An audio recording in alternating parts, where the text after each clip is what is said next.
Ya, sahabat Seruya dimanapun Anda berada, berjumpa kembali dalam sorotan berita Seruya hari ini. Dan tentunya Anda ingin tahu apa sih yang menjadi perhatian sorotan uh, koran Seruya hari ini, dan untuk jelasnya akan dibahas atau akan dijelaskan oleh pimpinan koran Seruya, Bung CBD atau biasa dipanggil Bung Hairul. Assalamualaikum, Bung Hairul. Waalaikumsalam, Bung Ijan. Iya. Masyarakat ini sudah menanti nih ya. Iya. Apa sih yang menjadi sorotan ataupun pantauan dari koran Seruya berkaitan dengan informasi-informasi terkini yang perlu diterima. Baik, bisa diinformasikan. Ya, terima kasih Bung Ijan. Tapi sebelum kita mengurai berita-berita yang dirangkum redaksi koran Seruya hari ini, saya sapa dulu sahabat koran Seruya netizen dimanapun berada. Guten Morgen, selamat pagi. Assalamualaikum warahmatullahi wabarakatuh. Bahasa apa itu ya? Ya, bahasa Jerman. Bahasa Jerman. Auf Wiedersehen. Itu bahasa Jerman ini. Ya, kalau bahasa Inggrisnya kan good morning ya. Ya. Ini kan Bung Ijan bahwa koran Seruya ini kan hadir setiap hari, Senin sampai dengan Jumat, mengulas berita-berita up to date, faktual dan terkini yang dirangkum oleh tim redaksi koran Seruya. Nah, hari ini kan Senin. Ya, Senin. 20 Januari 2025.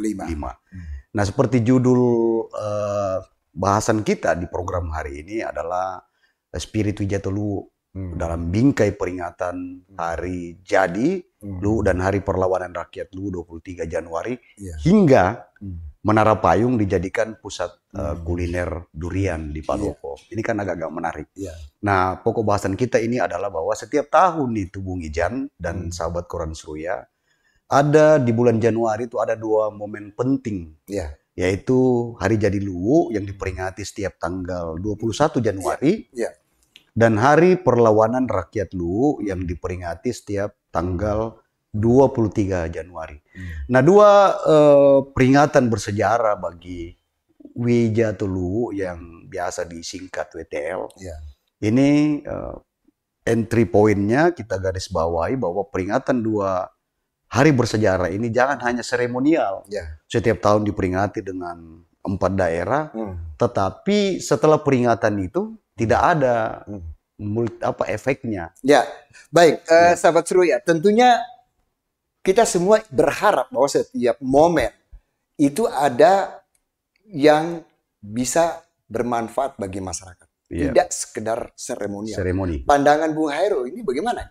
Nah, untuk peringatan tahun ini, Hari Jadi Luwu dan HPRL ini dipusatkan di Kedatuan, Istana Kedatuan Luwu. Nah, boleh saya bilang ini kali pertama. Karena peringatan ini kan digilir per kabupaten kota setiap tahun digilir. Nah, ini kan ada kesepakatan yang tidak berjalan kemarin karena tahun ini kan sebenarnya mestinya diadakan di Kolaka Utara atas permintaan pemerintah setempat. Tapi faktanya setelah mendekati hari H, pemerintah Kolaka Utara tidak bersedia.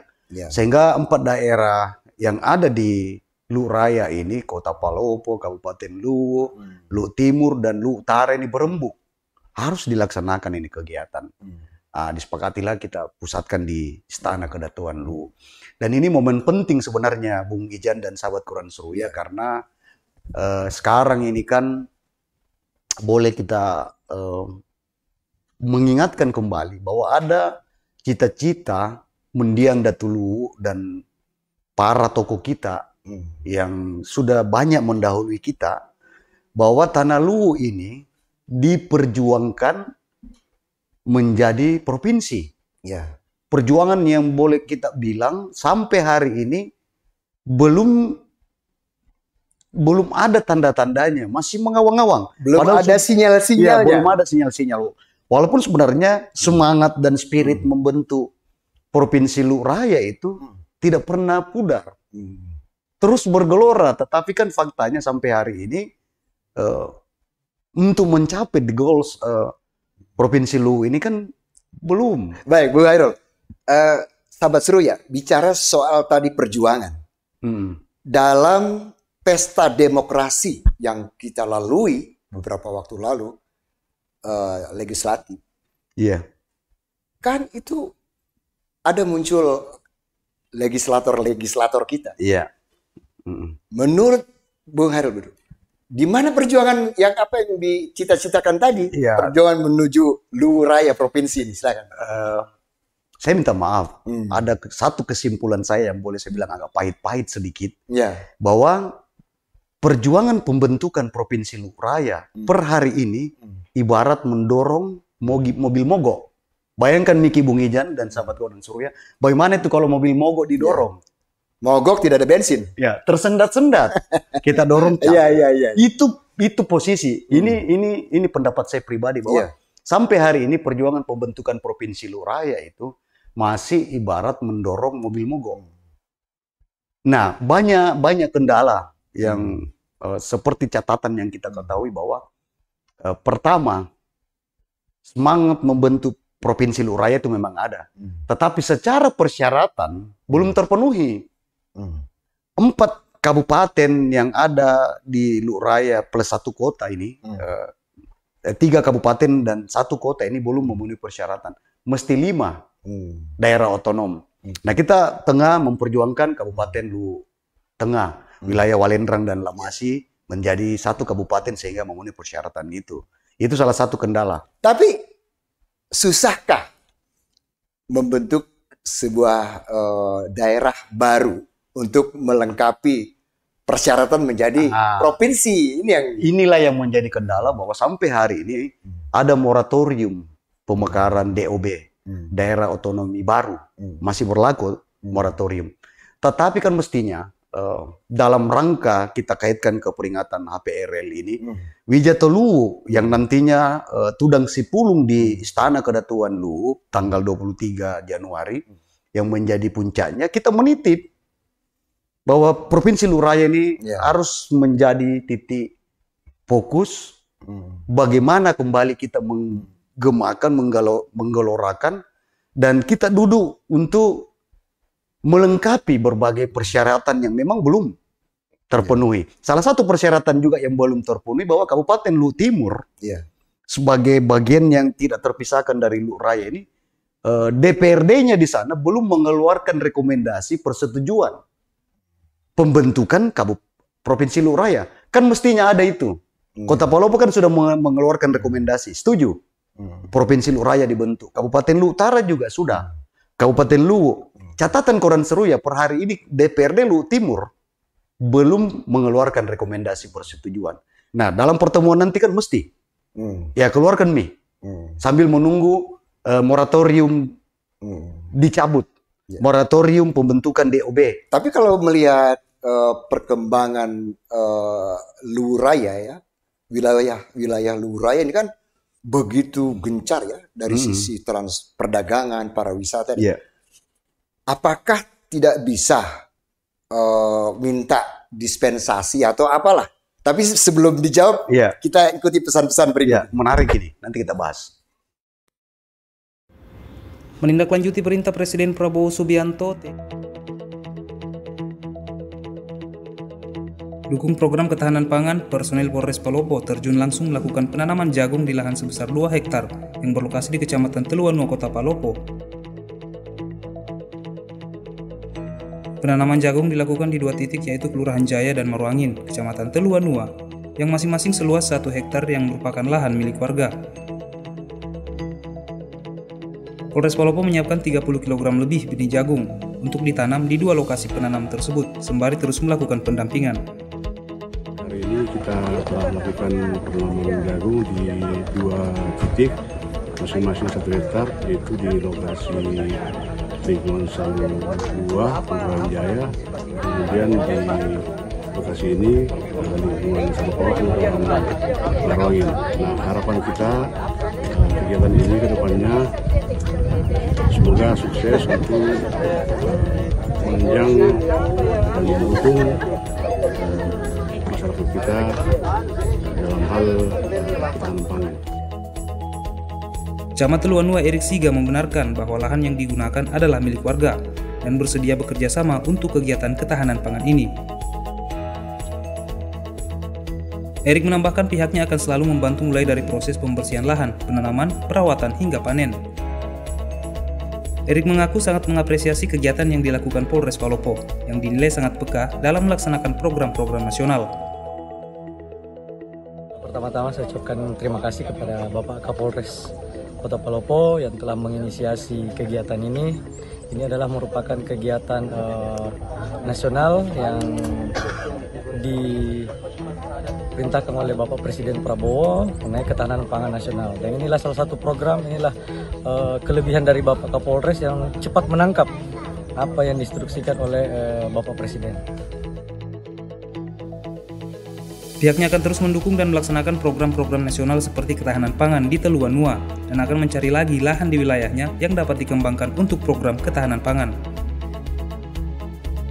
Kita akan selalu mendukung, kita akan selalu beriringan dengan Polres Palopo, kita akan selalu mendampingi apabila ada program-program yang untuk meningkatkan kesejahteraan masyarakat maupun untuk mendukung prognas atau program nasional dalam meningkatkan ketahanan pangan yang memang lagi selama ini sedang gencar-gencarnya kita laksanakan. Ini akan terus kita pantau dan bahkan mungkin luasannya kita akan tambah lagi. Nah, nanti kita akan verifikasi lagi lahan-lahan yang bisa kita kembangkan. Jadi bukan saja mungkin kedepannya bukan cuma jagung saja, mungkin ada tanaman-tanaman lain yang akan kita kembangkan juga. Dari Kota Palopo, Nada Gabrilia, Surya TV mengabarkan.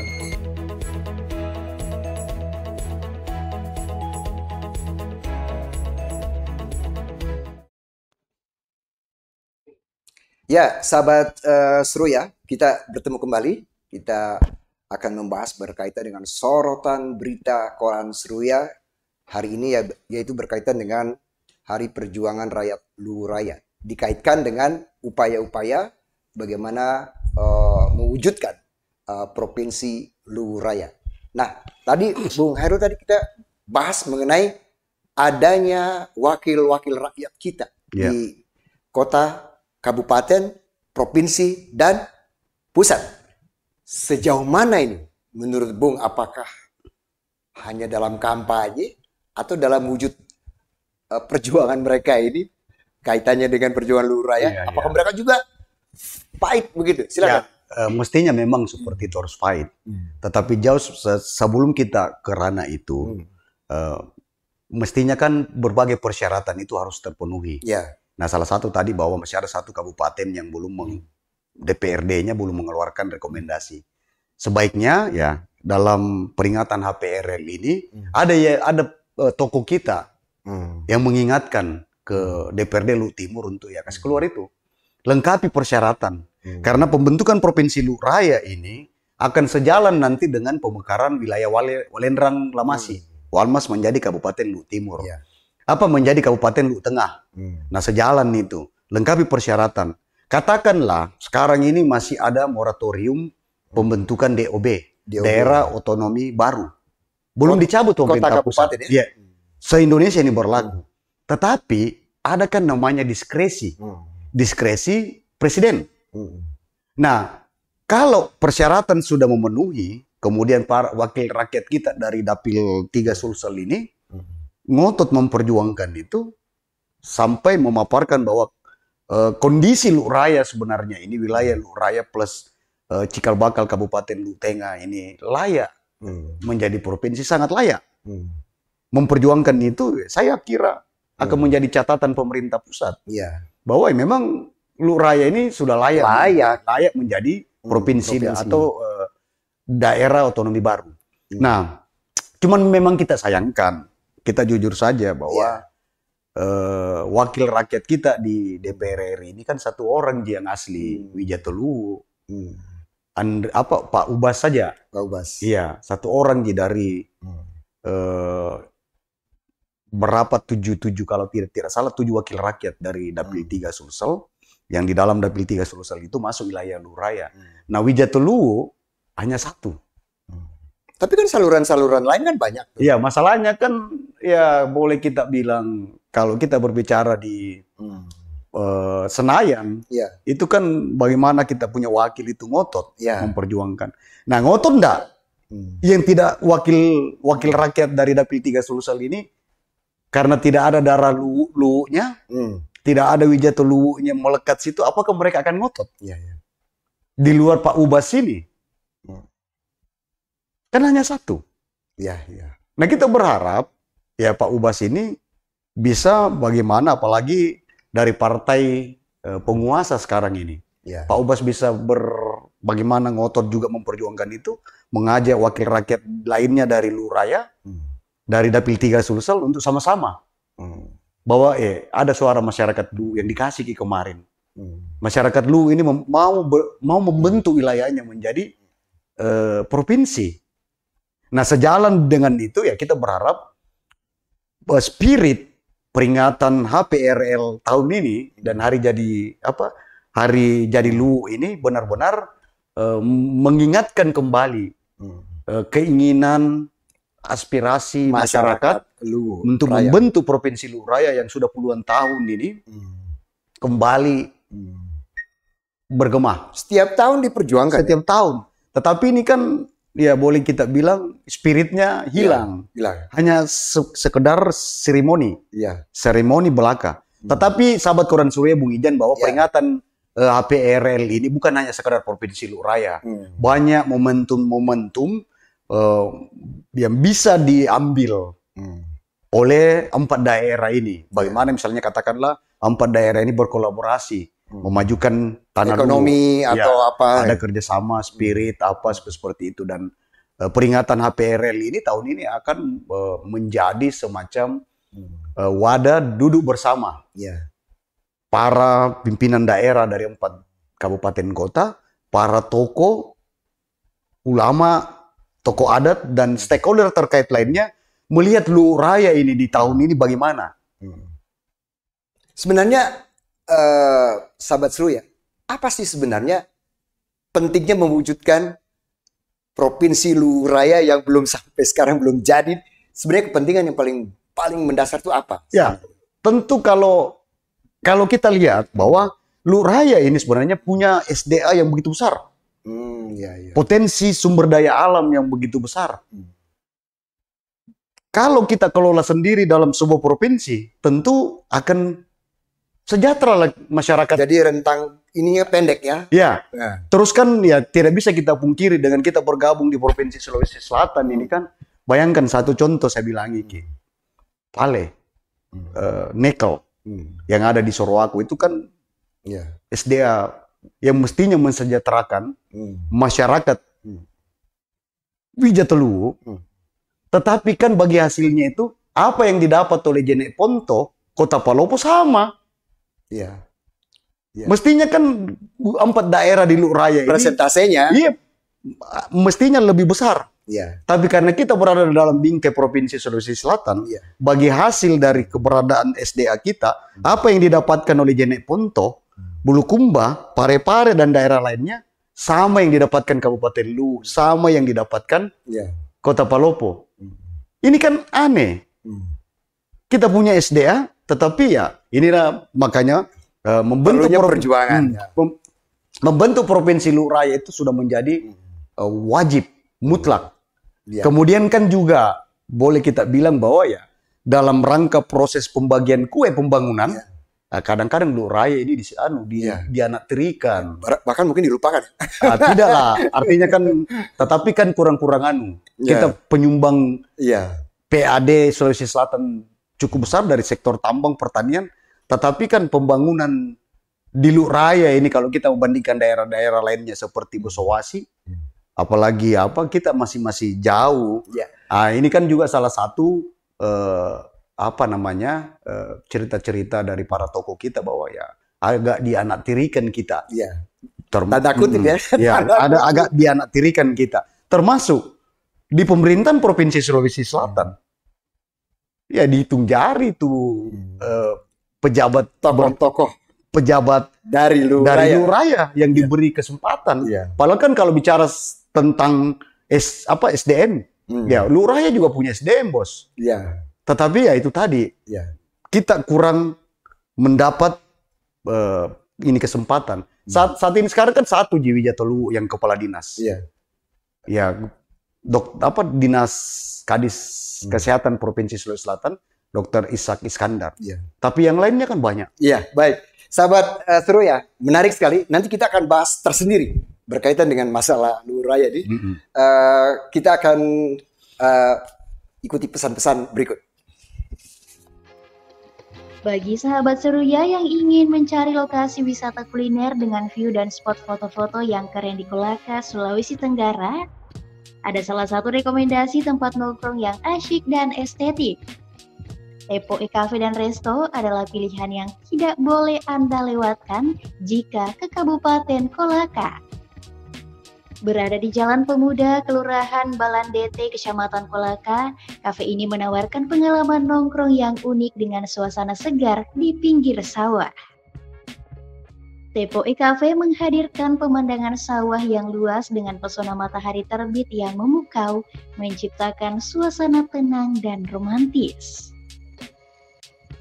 Pada malam hari, kafe ini tetap menarik dengan atmosfer yang nyaman dan pilihan tempat duduk yang beragam, mulai dari kursi sofa hingga lesehan, sehingga cocok untuk bersantai bersama teman atau keluarga.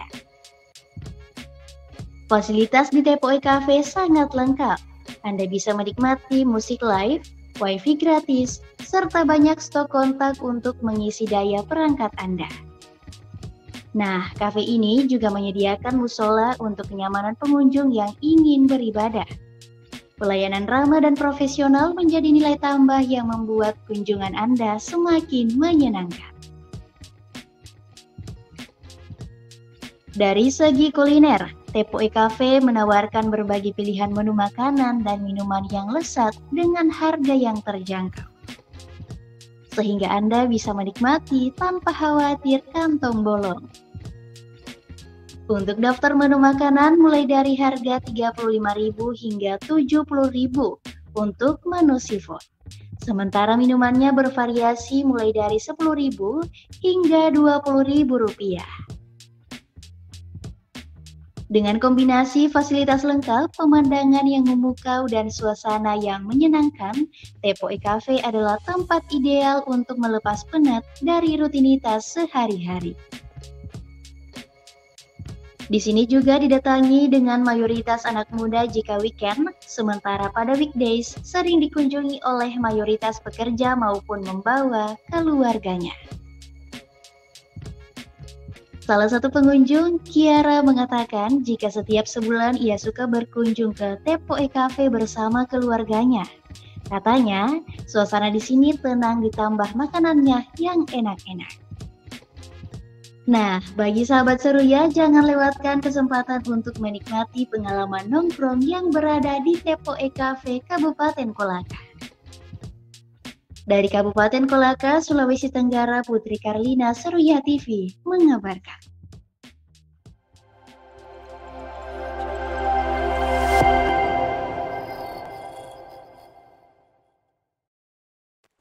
Ya, sahabat Seruya, kembali lagi kita akan membahas berkaitan dengan sorotan koran Seruya dengan berbagai peristiwa yang perlu didapatkan oleh pembaca koran Seruya di wilayah Luwu Raya dan Tanah Toraja. Ya, sorotan berita berikutnya apa nih, Bung Hairul? Ada juga satu berita yang kami ulas hari ini, kawasan Menara Payung yang ada di tengah kota Palopo. Itu saat ini dijadikan halamannya itu dijadikan pusat penjualan durian. Gitu. Ya, di kota Palopo. Ya. Maksudnya halaman Menara Payung yang ada di kawasan yang ada di sekitar Istana Kedatuan Luwu ada yang dibangun pemerintah Kota Palopo di masa pemerintahan HM Juda Samir itu sekarang ini menjadi pusat penjualan durian. Nah, kalau selama ini kan durian dijual di mana-mana, di pinggir jalan, di trotoar, terutama di sepanjang Jalan Jenderal Sudirman, depan SMA Negeri 1 itu, SMA 3 itu kan memicu kemacetan kendaraan kalau sore-sore. Nah, sekarang itu pemerintah melihat, kalau ditaruh di sini dijual ini durian, rawan gangguan masyarakat terutama lalu lintas. Nah, sejak hari Kamis yang lalu itu dipusatkan nih di halaman Menara Payung. Masyarakat yang mau makan durian, mau beli durian, ke sana nih sekarang. semua penjual durian itu disatukan di situ. Ini juga menjadi satu semacam pusat kuliner baru. Tetapi ini kan durian ini kan musiman. Tidak bertahan lama, paling 1-2 bulan. Tapi sahabat Seruya, salahkah di Gedung Megah itu dibuat sebagai pusat perdagangan durian? Sedangkan Bung Heron. Kalau menurut saya pribadi, enggak Ji. Enggak salah Ji. Satu solusi. Bagaimana mengurai kemacetan yang ada di Kota Palopo ini, terutama di kawasan Jensut kalau sore. Memang Bung Ijan dan sahabat Koran Seruya kalau sore itu, karena padat nih orang beli durian, kadang macet. Saya sendiri kalau bawa ke mobil, kadang gak kesal, macet ini. Bisa juga terjadi kecelakaan rawan. Nah, apa yang dilakukan pemerintah Kota Palopo di bawah pemerintahan PJ Wali Kota Palopo Bapak Firman Sadepe ini, ya saya anggap satu solusi. Karena kawasan Menara Payung ini juga kan selama ini tidak berfungsi. Daripada penuh dengan ketidakpastian di situ, tumbuh rumput jauh lebih bagus dimanfaatkan. Sehingga ini menjadi sebuah solusi. Masyarakat juga tidak terlalu beresiko ketika datang, parkir bagus, bisa kau duduk situ makan durian bersama keluarga, kerabat dan apa. Dan ini juga ya kalau dikelola dengan bagus bisa menghasilkan PAD. Cuman memang ada yang bilang, 91 miliar ini gedung dibangun hanya untuk menjadi tempat penjual durian. Seperti itu. Ini kan bahasa-bahasa ya boleh saya bilang ya cuitan-cuitan yang ironis. Seperti itu Bung Ijan. Tapi sahabat Seruya, sebenarnya yang gedung 91 miliar ini kan bicaranya tentang nanti ada pajak, ada pendapatan daerah dan sebagainya. Sebenarnya perencanaan Menara Payung sebaiknya untuk apa sebenarnya? Sebenarnya kan kalau kita lihat esensi yang dibangun ini Menara Payung ini menjadi satu pusat kuliner. Pusat kuliner dan ada ciri khasnya itu adalah Menara Payung. Tetapi kan dalam proses itu terjadi pergantian pemerintahan, masuk pelaksana tugas dan ternyata sampai sekarang itu belum terkelola. Jadi ini aset yang sudah dibangun pemerintahan sebelumnya dan menghabiskan anggaran yang cukup besar. Sehingga siapapun nantinya yang menjadi kepala daerah yang terpilih mesti memberi perhatian terhadap bagaimana memfungsikan gedung ini. Misalnya ya seperti dari awal gedung ini mau dijadikan pusat kuliner. Nah bisa nanti misalnya menggandeng investor. Apakah nanti itu bisa jadi mall atau pusat-pusat jajanan, kuliner atau di pihak ketiga kan. Tinggal bagaimana kita melihat nanti pemerintah baru di Kota Palopo, bagaimana kebijakannya terhadap Menara Payung ini. Karena tidak mungkin juga dibiarkan tinggal seperti itu, aset besar ini. Jangan sampai ya sudah rame sorotan di media sosial bahwa pusat kuliner dan Menara Payung ini akan menjadi gedung hantu di Kota Palopo. Jadi orang melewat situ takut. Iya, karena sudah hampir 2 tahun tidak berfungsi. Baik sahabat Seruya, kalau bicara soal marketing Menara Payung, tentunya kan harus siapa yang bertanggung jawab ini? Sebenarnya silakan, harusnya siapa ini? Ya, kita tidak bisa siapa yang bertanggung jawab karena ini sudah selesai dibangun ya. Karena aset pemerintah Kota Palopo, makanya saya bilang siapapun kepala daerah yang terpilih nantinya, bagaimana kebijakannya terkait Menara Payung ini, apakah untuk pengelola di pihak ketiga kan atau diberi kepada pihak swasta, kan banyak investor yang bisa masuk, apalagi kan Kota Palopo ini salah satu daerah yang menjadi sentra perekonomian di Luraya. Nah, bisa didatangkanlah investor, misalnya kalau kita lihat keberadaan Menara Payung ini dengan lantai 3, itu kan bisa menjadi mall. Nah, bisa kita datangkan beberapa perusahaan-perusahaan yang bisa membuka cabang seperti itu. Misalnya informasi sebelumnya kan pemerintahan yang lalu kan sudah merintis rencana kerjasama dengan salah satu investor yaitu Informa. Informa ini kan alat-alat furniture rumah tangga, kursi-kursi, meja dan apa. Tetapi karena terjadi proses pergantian kepala daerah sehingga itu tidak berjalan. Terus ada juga dulu rencana pemerintah Kota Palopo di bawah pemerintahan Hamid Juda Samir itu mau bekerja sama dengan salah satu investor sarana permainan anak, pusat permainan anak. Game. Bukan semacam game.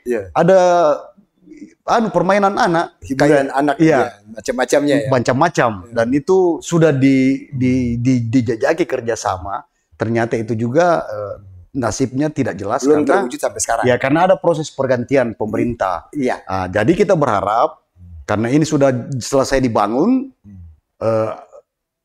pemerintah siapapun nantinya, kepala daerah nantinya yang akan dilantik, punya tanggung jawab untuk bagaimana memberdayakan, mengelola pengelolaannya itu. Bagaimana kebijakannya ya kita serahkan.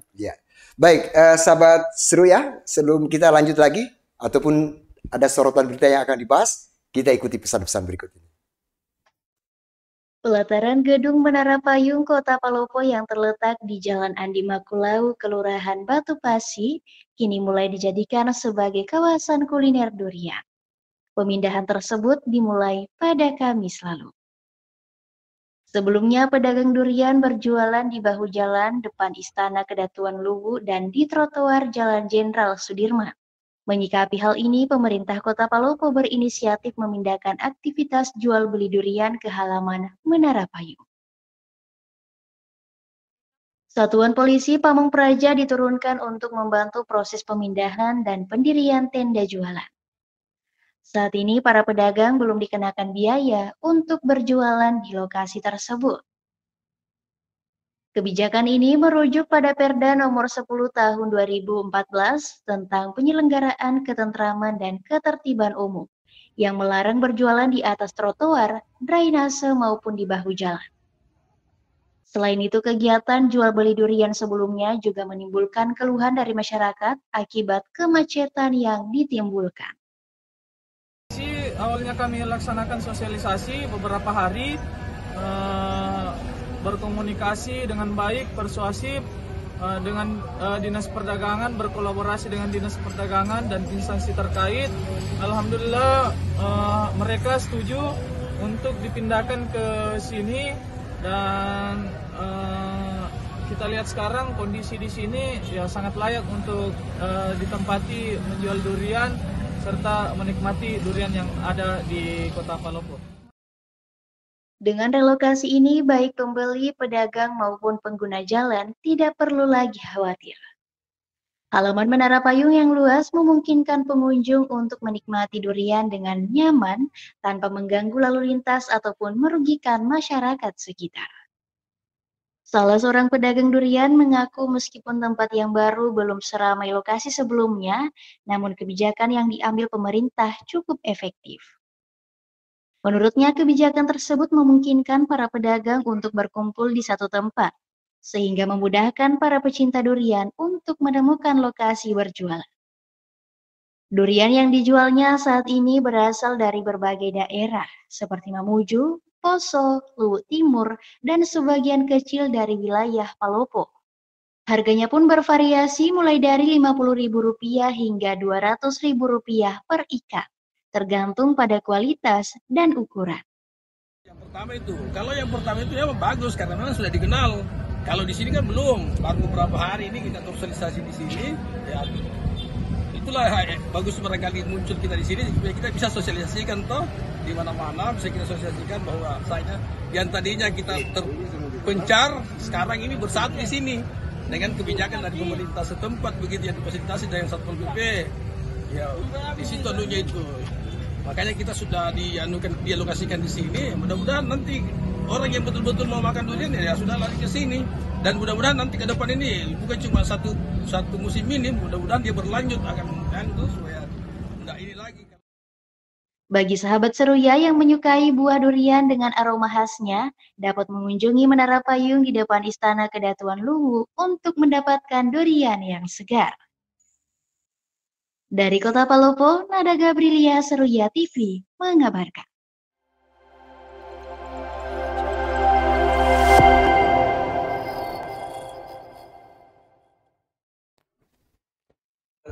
Ya, sahabat Seruya, kembali lagi dalam sorotan berita koran Seruya hari ini. Tadi sudah dijelaskan bahwa berkaitan dengan Menara Payung tentunya ada manfaat yang ingin dicapai oleh pemerintah dan masyarakat Palopo untuk berkaitan dengan kegiatan ekonomi di berbagai tingkatan. Dan tentunya sedikit lagi ditambahkan. Ya. Ini kan Menara Payung atau pusat kuliner Palopo dan Menara Payung ini memang sejak dibangun sampai hari ini kan penuh dengan diskursus pro kontra. Kita lupakan itu. Kita melihat bahwa pemerintah sebelumnya ada nawaitu membangun itu tentu punya tujuan dan maksud tertentu. Karena kota Palopo ini kan kita bisa tahu bahwa kota jasa. Bagaimana menumbuh kembangkan industri dan ya boleh kita bilang ya dulu itu kan di situ ada namanya Luwu Plaza, bangunan juga yang tua, kemudian dirobohkan dan dibangun dan sekarang terbangun Menara Payung. Nah, tentu tidak bisa kita biarkan menjadi gedung hantu di tengah kota. Gedung mega mewah yang dibangun dengan anggaran yang tidak kecil. Kita tidak perlu lagi mempersalahkan siapa yang salah. Hilangkan pro kontra. Kita menanti niat baik. Nawaitu pemerintah selanjutnya, siapapun yang dilantik, untuk memberi perhatian serius terhadap Menara Payung ini. Mau diapakan? Karena perkembangan ekonomi kan dari tahun ke tahun semakin meningkat. Pasti itu imbasnya akan. Ya, kan esensi dari membangun Menara Payung ini adalah pusat kuliner. Nah, bagaimana pemerintah nanti menggandeng berbagai investor. Di sini juga kita mau melihat jejaring daripada pemerintah next. Bagaimana mendatangkan investor untuk mengelola itu. Kan sudah ada beberapa aset daerah Kota Palopo yang di pihak ketiga kan dikelola oleh pihak ketiga. Katakanlah seperti sirkuit Ratona Motorsport. Sekarang sudah pihak ketiga yang masuk. Kemudian gedung Saudon Rai Convention Center SCC juga sudah dikelola oleh pihak ketiga dan tidak ada salahnya ketika misalnya Menara Payung ini dikelola pihak swasta. Pemerintah tinggal mendapatkan apa dari pengelolaan pihak ketiga itu.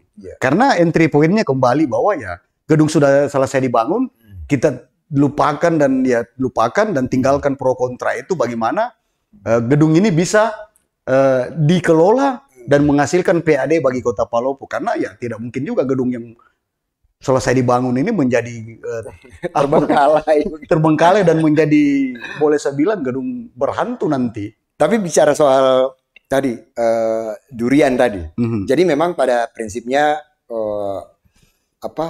kebijakan untuk memberi izin itu gimana? Ya solusi. Saya boleh kita apresiasi PJ Wali Kota sekarang ini yang melihat bahwa baik kalau di Jensut ini sepanjang trotoar Jenderal Sudirman orang menjual durian macet. Rawan memicu kecelakaan lalu lintas, kemacetan, dan ini solusi mengurai kemacetan karena pemerintah juga tidak bisa melarang warga berjualan. Perut ini soalnya. Ya, menyangkut perut dan ada juga peraturan daerah memang sebenarnya yang dilanggar. Warga kita itu berjualan di trotoar, ada peraturan daerah tentang itu. Nah, agar tidak menjadi masalah ada solusi. Solusi yang dikeluarkan oleh PJ Wali Kota bahwa kita punya tempat lahan Menara Payung, halamannya luas. Nah, karena ini durian ini adalah musiman, sementara waktu kita tempatkan ke situ saja. Tapi tidak menutup kemungkinan apakah yang komoditas lain juga bisa, kelapa misalnya kan gitu. Ya, kalau misalnya mau dijadikan tempat lapak di situ kayaknya tidak bisa ya. Sayang sekali. Sayang kalau mau dijadikan pelapak-pelapak di situ. Komoditas seperti kelapa yang jual buah-buahan apa? Tidak kayaknya. Sayang sekali. Karena aset besar ini. Ini kan hanya pemerintah yang melihat bahwa musiman ini penjual durian, terus mereka berjualan di trotoar, rawan memicu kemacetan dan memang sudah terjadi kemacetan panjang setiap sore. Terus pemerintah kita cari solusi. Karena ini penjual durian ini musiman, di situ dulu. Karena ada masanya 3 bulan jadi ini durian. Dan persoalannya kalau misalnya diberikan nanti cara memindahkannya juga susah Ya juga. susah. Kalau misalnya diizinkan penjual-penjual masuk, Iya. ya susah sekali. Iya. Nah, jadi kita ya kembali tadi bahwa ya bagaimana pemerintah ke depan bisa mencari kebijakan solusi agar Menara Payung ini bisa terkelola dan mendatangkan PAD bagi Kota Palopo. Saya kira seperti itu. Tapi barangkali sahabat Seruya, perlunya pemerintah memberi penjelasan ya kepada masyarakat penjual durian atau apapun. Jadi jangan sampai mereka merasa ini untuk bisa terus-menerus bagaimana itu? Ya kan musiman Jini. Ini kalau durian ini kan musiman, paling 2 bulan, 3 bulan. Setelah itu ya selesai. Nah, cuman memang ya kita semacam apa bagaimana penjual durian itu di sana bisa menjaga kebersihan. Karena itu durian kan kalau orang makan ada kulitnya. Bagaimana kawasan itu tetap terjaga bersih. Jangan sampai jadi pusat durian kotor. Pusat sampah juga. Pusat sampah. Saya kira seperti itu. Ya baik, kedepannya Menara Payung ini, Bung Hairul. Ini kan tadi Bung Hairul bilang bahwa ada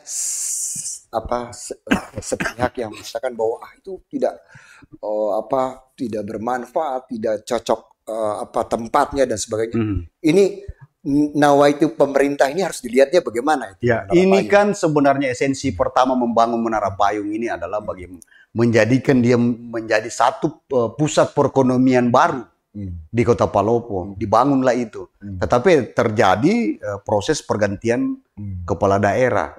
Sehingga rencana bekerja sama, saya ulang ini, rencana bekerja sama dengan berbagai pihak itu berhenti di tengah jalan. Nah, tinggallah gedung itu. 2 tahun lebih kosong. Nah, ya kita kembali lagi. Siapapun kepala daerah nanti yang akan dilantik, perlu mencari solusi agar Menara Payung ini bukan menjadi gedung kosong yang bakal menjadi gedung berhantu di tengah Kota Palopo. Seperti itu. Baik, sahabat Seruya, kita sudah membahas ya 2 topik tadi mengenai peringatan Hari Perjuangan Rakyat Luwu dan juga masalah Menara Payung yang dijadikan tempat penjualan durian. Dan kita akan terakhir ini ya, Bung, berkaitan dengan makan gizi gratis, karena persoalan makan gizi gratis ini jadi perbincangan yang luar biasa dari pusat sampai daerah, di desa, di kelurahan, dusun dan sebagainya. Tapi sebelum membahas ini kita ikuti pesan-pesan berikut. PT PLN Persero memastikan bahwa diskon tarif listrik 50% akan diterima oleh 81,4 juta pelanggan dengan daya 2.200 volt ampere ke bawah dengan tepat sasaran. Para pelanggan dalam kategori tersebut tidak perlu melakukan registrasi atau pendaftaran untuk menikmati program stimulus ekonomi yang ditetapkan pemerintah dalam kurun waktu Januari hingga Februari 2025.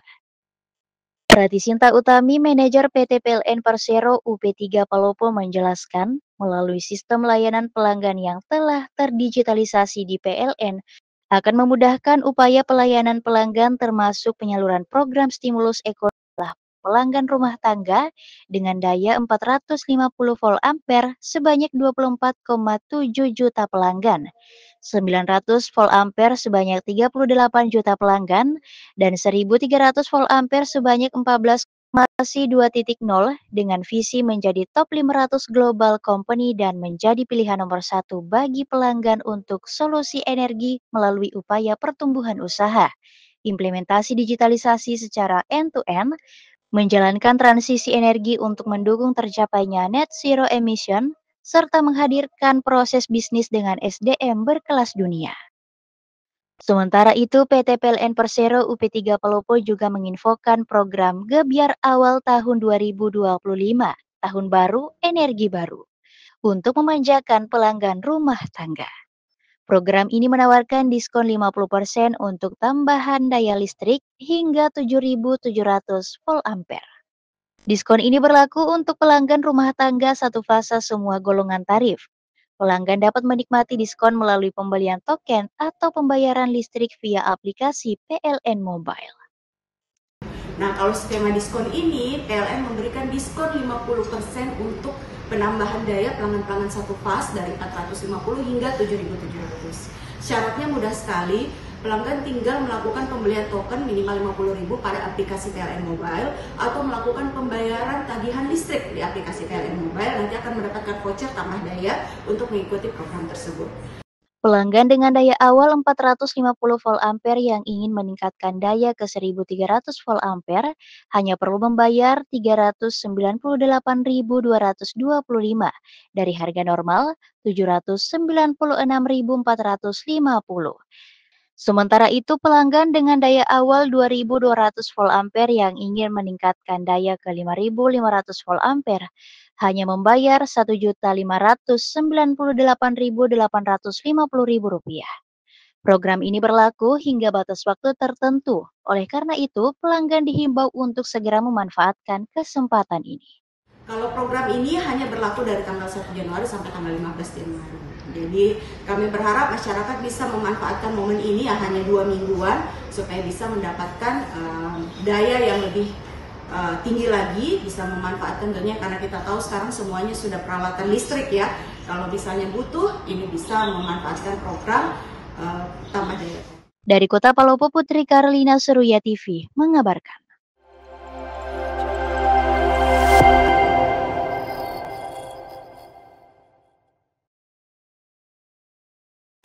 Ya, sahabat Seruya, kita kembali kepada sorotan berita koran Seruya. Dan yang saat ini lagi bergema di seluruh Indonesia adalah program makan bergizi gratis. Nah, bergizi gratis. Bergizi gratis. Karena kalau makan saja kan ada yang bergizi, ada yang tidak. Begitu. Nah, ini bagaimana nih Bung Hairul melihat pendapat-pendapat publik yang berkaitan dengan makan bergizi gratis, karena ternyata ini semua harus terlibat. Silakan. Ini kan secara nasional kemarin 2 Januari ini kan program ini harus berjalan secara nasional.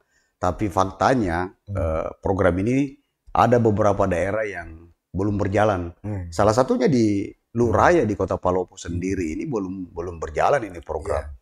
Nah, ini kan juga menjadi salah satu program prioritas pemerintah, Presiden Prabowo dan Wakil Presiden Gibran. Konsen ke situ. Cuman kendalanya seperti yang kita ketahui bahwa anggaran tidak memadai. Nah, ada berbagai solusi yang mewacana mengambil berbagai kebijakan, katakanlah dana amal, dana zakat, ya seperti itu. Dan Prabowo juga sebagai presiden mengambil berbagai kebijakan melibatkan lintas sektoral, lintas kementerian. Bahkan juga lintas pemerintahan. Ya, lintas pemerintahan. Bahkan juga daerah juga dilibatkan ke situ. Katakanlah Kota Palopo itu dari hitungan-hitungan APBD-nya itu harus menangkis program makan sehat gratis ini 15 miliar. Dan semua pihak dilibatkan, termasuk pihak kepolisian, TNI, Polri. Sehingga memang ya program ini sampai hari ini menimbulkan polemik. Ternyata ada yang bilang, tidak ada anggarannya ini apa-apa. Apalagi ini sudah di bulan 2. Sudah hampir masuk ke Februari. Iya, Februari. Ini kan sudah medio Januari. Tetapi kita berharap ada solusi dari pemerintah pusat agar program ini bisa berjalan baik tanpa kendala, dan ya masyarakat terutama pelajar kita ini menikmati program ini. Makan gizi gratis. Makan gizi gratis. Kita berharap ada solusi, ada kebijakan brilian yang diambil oleh presiden kita. Kita apresiasi program ini dan ya mudah-mudahan bisa terlaksana dengan baik sehingga program ini bisa dinikmati pelajar di seluruh Indonesia. Tapi Bung Hairul, kalau bicara soal partisipasi anggaran untuk makan gizi gratis ini kan kalau dibebankan kepada APBD kota, kabupaten dan juga di pemerintah, kalau di daerah kabupaten kan desa ya. Nah, ini kan menurut pemikiran saya kan tentunya ada yang harus di-switch. Apakah tidak mengurangi daripada rencana-rencana program pembangunan yang akan dilaksanakan? Silakan. Ya, di sini kan ada slot-slot anggaran itu memang sudah dibahas di DPRD setiap pembahasan APBD. Nah, seperti di Kota Palopo ini kan ada program-program yang sudah terselot anggarannya. Dan saya pikir informasi yang saya peroleh kemarin dari salah satu unsur pimpinan DPRD bahwa Kota Palopo juga anggarkan, Ji. Memang ada yang pemangkasan dan seperti itu. Tetapi ya kembali lagi bagaimana program makan sehat gratis bergizi ini bisa terlaksana dengan baik dan pemerintah bisa mencarikan solusinya tanpa mengurangi kos bagi pembangunan yang lain. Saya kira seperti itu. Tapi masalah ini kontinuitas pemberian.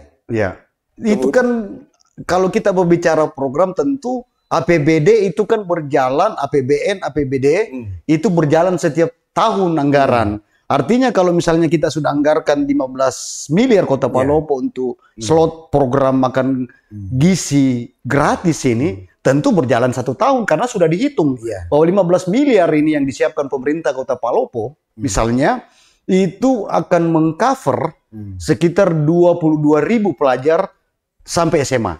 Ada yang di Kota Palopo nih? Ya, khusus Kota Palopo ini dengan angka 15 miliar. Itu sudah dihitung bahwa 1 tahun ini. Tentu juga melibatkan semua stakeholder. Katakanlah Polres Kota Palopo kan ada juga programnya.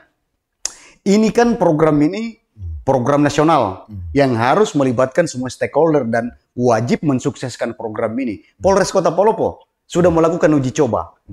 Kodim Palopo juga sudah melakukan uji coba. Jadi tidak ada kata program ini tidak berjalan. Harus berjalan. Saya kira seperti itu. Untuk Indonesia emasnya di Kota Palopo ini. Kita generasi muda ya. Ya, ini kan program ini bagaimana anak-anak kita, pelajar kita bisa cerdas, terpenuhi gizinya, termasuk di dalamnya itu pelajar kita ini kan sejalan dengan program stunting. Panjang lebar kalau kita mau urei ini. Dan ya saya kira kita dukung program ini karena memang manfaatnya besar. Ya, Bung CPD, Bung Hairul selaku penanggung jawab Koran Seruya. Tadi kita sudah membahas berkaitan dengan Hari Perlawanan Rakyat Luwu, kemudian juga masalah berkaitan dengan pemanfaatan menara payung dan juga masalah makan bergizi gratis. Sebenarnya kata kunci dari semuanya ini kepada pemerintah dan masyarakat ini apa ini sebenarnya? Ya, kata kuncinya begini kalau saya. Setiap kebijakan pemerintah, baik pusat, provinsi, dan daerah, tentu diambil muaranya untuk bagaimana daerah itu maju, bagaimana masyarakat bisa sejahtera menikmati program itu. Saya sangat yakin dan percaya pemerintah tidak akan mengeluarkan kebijakan yang merugikan kalau kebijakan itu merugikan masyarakat. Nah, peran pers di sini bagaimana mengontrol itu. Berjalannya proses kebijakan satu pemerintah. Dan dibutuhkan juga partisipasi masyarakat untuk memberikan kritisi yang membangun.